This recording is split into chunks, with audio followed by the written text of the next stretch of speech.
حضور نبی کریم صلی اللہ علیہ وآلہ وسلم نے خود کون سا وظیفہ ارشاد فرمایا؟ کتنا عظیم و شان وظیفہ ہے یہ آپ سنیے، آپ نے خود پڑھنے کا بتایا۔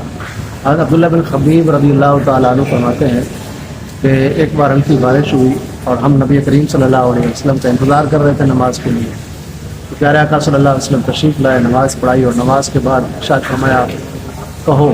میں نے عرض کی کیا کہوں، ہم کیا کہیں؟ حضور نے فرمایا پڑھو۔ ہم نے کہا کیا پڑھیں؟ پیارے آقا صلی اللہ علیہ وسلم نے ارشاد فرمایا سورہ اخلاص، قل هو اللہ احد پوری، سورہ فلق، سورہ ناس، یہ صبح و شام تین بار پڑھو۔ صبح و شام کا مطلب یہ ہوتا ہے کہ آدھی رات ڈھلنے سے لے کر سورج نکلنے تک یہ صبح ہے اور رات کے لحاظ سے، اور دوپہر کے سورج ڈھلنے کے بعد سے لے کر غروب ہونے سے پہلے یہ شام کہلاتی ہے اور رات کے لحاظ سے۔ تو صبح و شام فرمایا یہ تین صورتیں پڑھو، اس طرح اللہ تبارک و تعالیٰ تمہیں ہر بری چیز سے بچائے گا۔